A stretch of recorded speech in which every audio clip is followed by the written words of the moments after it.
Mungkin ada pula yang mengalami kisah seperti aku ini. Entah ini kebetulan atau kesengajaan, yang jelas aku tak pernah menduga jika aku bisa jatuh cinta pada orang yang kupikir tak mungkin aku gapai. Bukannya aku nyerah sebelum perang, tapi secara kasat mata aja emang sudah tak memungkinkan. Sebabnya dia itu dosenku, tentu beliau adalah orang yang sangat aku hormati. Tapi nyatanya, ia malah merespon dengan baik, dilanjut menjalin hubungan, bahkan akhirnya bisa menyatukan jiwa dan raga. Ngunduh madu sedana, bukti kalau rasa suka itu sudah begitu menjalar kemana-mana. Nah, bagaimana kisahnya? Yuk simak sampai tuntas ceritanya. Sama itu bukan berarti harus bersama. Iya kan? Karena dalam hal tertentu, Jastu yang dicari itu hal yang berbeda. Biar hidup ini lebih berwarna, gak monoton dan membosankan. Namaku Naufal, umur 23 tahun, status masih lajang. Mahasiswa tingkat akhir di salah satu PTN di Surabaya. Rumahku sendiri di sebuah desa, yang suhu udaranya sangat dingin, karena emang berada di lereng pegunungan. Jadi, ceritanya itu di kampusku ada dosen baru. Maksudku dosen yang memberi mata kuliah yang baru aku tempuh. Dia dosen manajemen akuntansi. Namanya Bu Andini. Aku biasa memanggilnya Bu Dini. Beliau masih muda, sekitar 30 tahun usianya. Aku panggil Bu Dini, karena ia memiliki sesuatu yang sangat menarik. Kalau wajahnya hanya biasa-biasa saja, pasti aku panggil Bu Andi. Karena yang ini punya wajah yang cantiknya kebangetan, maka aku panggil Bu Dini. Maksudku biar ada perbedaan yang biasa dengan yang istimewa GTU. Bahkan ada juga temanku yang mengartikan kalau Dini itu kepanjangannya, diam-diam ingin dinikmati. Aku mah cuma senyum aja dengernya, tapi kupikir ada benarnya juga tuh. Gini, aku tuh gak pernah tahu dengan perasaanku sendiri. Entah GR atau apa, pokoknya bingung abis gitu. Heran, bagaimana bisa aku jatuh cinta sama Bu Dini? Aku gak tahu gimana gejala awalnya, tapi tiba-tiba saja aku makin merasa suka gitu, dan pingin bisa sering ketemu. Kalau masalah cinta sih, normal-normal saja. Wajar kan? Aku cowok normal, dan Bu Dini juga cewek normal pula. Yang gak normal itu kalau aku suka sama Pak Ratam jukir di kampusku. Tapi, yang jadi masalah itu bukan normal gak normal, melainkan etis gak etis, arena status kami yang amat berbeda.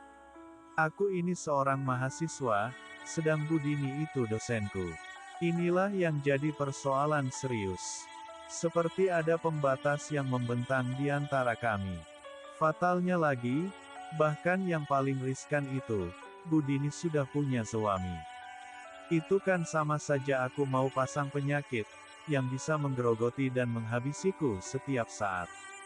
Tapi gak ngangka, dan begitu sulit dipercaya, ketika aku utarakan perasaanku dengan bahasa selengekan, karena aku emang terkenal anak urakan, tapi kok malah direspon secara serius oleh Bu Dini. Tentu, awalnya aku gak percaya kalau Bu Dini suka juga sama aku. Jelas, bagiku, ini seperti mimpi. Mustahil banget gitu loh. Sebab Bu Dini itu aku anggap manusia setengah bidadari. Kok bisa-bisanya suka sama aku? Kayaknya gak mungkin gitu. Tapi ini bukan mimpi. Ini real dan nyata. Mungkin ada yang pernah ngalamin, suka sama orang yang dianggap istimewa dan sudah yakin cintanya bertepuk sebelah tangan, tapi ternyata si dia malah menerima. Pasti keadaan perasaanku berbunga-bunga, bersyukur, gembira, dan sangat bahagialah pokoknya. Bu Dini itu urfek banget orangnya. Yang paling aku suka itu matanya yang berbulu lentik. Nampak seperti ber cahaya. Bu, kataku, ketika kami kali pertama bertemu berdua di sebuah kafe yang ada di tengah sawah, di pinggiran kota. Lia, jawabnya. Emang Bu Dini gak cinta sama suaminya? Tanyaku tiba-tiba begitu. Ya cintalah. Jawabnya singkat. Tapi kok mau nerima cintaku? Tanyaku lagi. Ya karena aku cinta sama kamu, boleh kan? Kok bisa gitu ya? Kataku. Nyatanya bisa tuh. Berarti cinta itu jelek ya? Bukan cintanya yang jelek tapi, orangnya yang emang gak setia. Jelas Budini. Nah, berarti Budini gak setia, iya kan? Budini malah mengelum senyum sambil mengangkat dua bahunya, lalu katanya. Dan kenyataannya seperti itu kan, aku tuh gak ngada-ada, ita kan? Apa Budini gak takut ketahuan suami? Tanyaku. Ya takutlah, sebagai manusia biasa perasaan takut itu pasti ada. Tapi kok mau aku ajak ke sini? Ya hanya ngikutin ajakanmu saja, lagian aku juga penasaran sama tempat yang pernah viral ini. Tapi, Bu Dini memutus omongannya. Aku mengerutkan dahi lantaran penasaran. Tapi kenapa Bu? Tanyaku seperti bingung. Tapi lain kesli kamu harus juga mau sama ajakanku. Dan lagi, kalau pas berdua, begini jangan panggil aku, Bu. Entar ada orang dengar malah bisa tahu kalau aku desainmu. Malu atuh, pintanya. Siap Bu, Mbak Dini yang cantik. Ungkapku yang makin berani.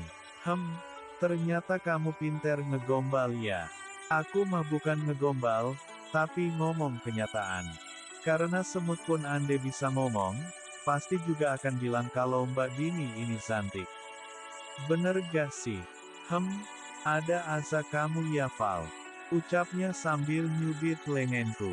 Itulah momen kencan kami yang pertama kali, sekedar ngobrol sembari menikmati kopi susu hangat, sinambi menikmati indahnya pemandangan puncak di kejauhan, yang dibalut hijaunya padi di persawahan sekitar. Tapi di pertemuan yang kedua, Bu Dini mengajakku ke suatu tempat yang jauh dari pemikiranku. Kok kita kesini Mbak? Tanyaku dengan nada kayak orang ketakutan. Ini tempat yang aman dan jauh dari mara bahaya. Daripada di kaf, di pinggiran jalan, atau bahkan di dalam hutan. Ucapnya meyakinkanku. Tapi ini HOTEIL kan Mbak? Aku belum pernah ke tempat yang beginian. Ucapku minder. Emang, bukankah kamu sudah setuju juga kalau mau ikut ajakanku? Iya gak? Lia Mbak, tapi bukan. Aku GSK bisa menuntaskan ucapan. Jari telunjuk Mbak Dini sudah menutup. Di depan Hulutsku. Lalu dia berkata, kalau kamu sudah berani masuk ke dalam urusan orang dewasa, kamu harus bisa melakukan sesuatu yang biasa dilakukan orang dewasa pula. Bagaimana? Kamu masih yakin dengan semua ini? Atau ingin kembali menjadi anak kecil dan cengeng? Jelas Mbak Dini yang bikin kupingku panas. Waseyem tenan. Kusangka Bu Dini adalah wanita lugu, anggun, dan manis. Sebab kalau lihat penampilannya, dia gak menunjukkan sifat yang aneh-aneh. Ternyata, dia itu gak lebih baik dari penghuni BORDIR yang bermuka cantik dan dibungkus dengan berprofesi sebagai dosen. Tapi dia salah mangsa. Pasti dia ngira aku ini anak yang gak tahu apa-apa.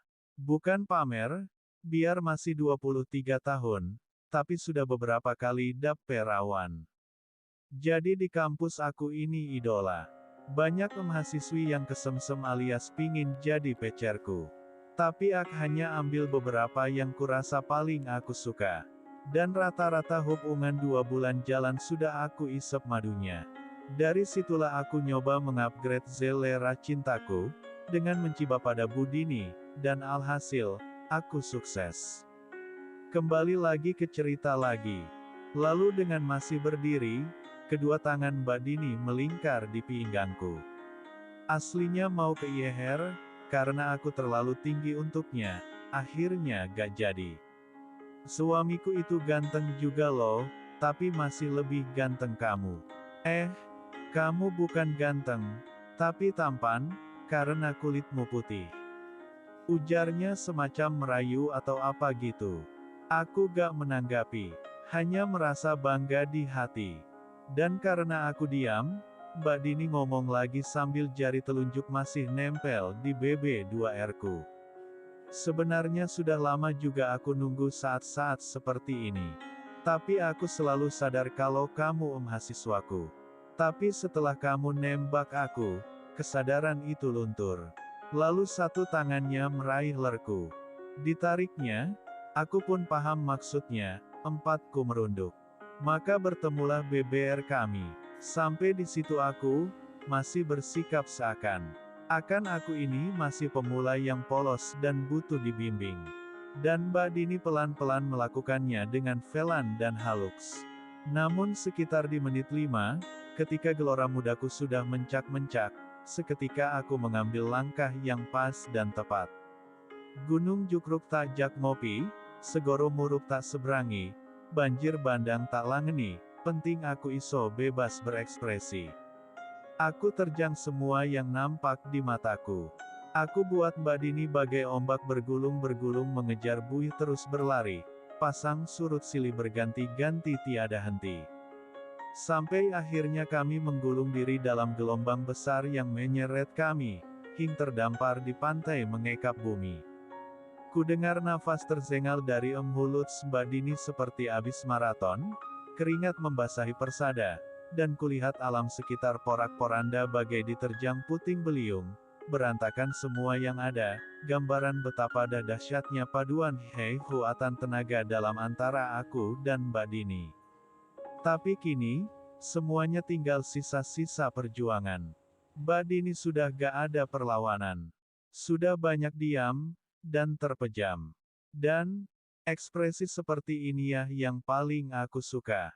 Ada kebanggaan tersendiri saat bisa menaklukkan tantangan, apalagi sampai bikin tak berdaya. Tapi melihat keadaan Mbak Dini aku jadi merasa iba. Kondisinya begitu sangat pasrah. Mungkin dia baru sadar, baru tahu siapa aku yang sebenarnya. Tak bisa dianggap enteng, apalagi disambi dolanan HP. Ternyata kamu sudah lihai, ucap Mbak Dini di antara deru lelah ya. Masak sih Mbak? Tanyaku sok ngeles. Siapa yang ngajarin kamu? Dia tanya begitu sebagai rasa penasaran. Mungkin aku agak lemot dalam hal pelajaran di kelas, tapi untuk pelajaran seperti ini, otakku cepat ngerespon, jawabku yang disambut tawa dan cubitan kecil di pinggang. Dan selanjutnya, setelah beberapa menit istirahat, tenaga pulih dan segar kembali, dan suasana juga makin kondusif, Mbak Dini kembali bikin percikan untuk aku sambut menjadi kobaran. Lagi-lagi, kami masuk ke arena pacuan kuda kembali. Adu kebolehan dan adu strategi. Tapi kali ini bukan bagaimana agar bisa mengalahkan, tetapi lebih cenderung bagaimana agar kami sama-sama bisa masuk finish bersama-sama. Begitulah yang terjadi, sebuah cerita indah antara aku dengan Bu Dini, dosenku sendiri. Sampai detik ini kami masih berkomitmen pada janji, akan mengakhiri setelah aku lulus nanti. Entah bisa atau enggak, tapi setidaknya kami punya niat baik untuk mengakhiri. Kupikir, enak juga punya pacar seorang dosen. Apalagi ia sangat sabser dan telaten membimbingku, berkali-kali suruh mengulang manakala ia merasa membutuhkan. Tapi jujur, aku gak jadi buat skripsi.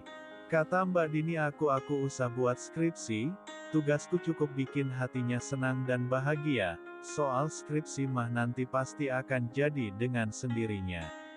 Oh ya, satu hal yang tak bisa aku lupakan, semua biaya dan tanggungan kuliahku sudah Mbak Dini beresin, padahal ortuku juga sudah ngasih untuk semua biaya kuliahku. Jadi lumayanlah, bisa buat nambah biaya kencan sama yang lain, apabila ketika suami Mbak Dini lagi ada di rumah. Iyalah, masak penyakit tetap diterjang. Sama aja buat lubang untuk diri sendiri, iya kan?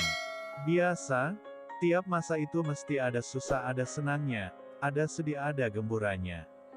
Tapi dengan Mbak Dini memang yang paling berkesan, karena tantangannya sangat besar, banyak seni dan kreativitasnya, dan yang paling oke itu karena aku tahu yang dia suka, demikian pula sebaliknya. Bagaimana kelanjutan nantinya? Aku juga belum ngerti endingnya. Kata Mbak Dini, setelah selesai S1 nanti aku mau disuruh lanjut nempuh S2 di tempat yang sama. Biar tetap bisa bersama saat lagi membutuhkan. Tapi aku belum mengambil keputusan, takutnya aku akan segera dipertemukan jodohku. Oke, teman-teman, Semoga seperti kembali itu, lagi di tapi jika video tidak pun kali ini aku gak dan ini masalah. saya membagikan Sebab aku gak merasa khawatir video dunia ini part akan 2 menjadi ya. sepi. Ini kelanjutan Sekian dan episode terima kasih. part 1.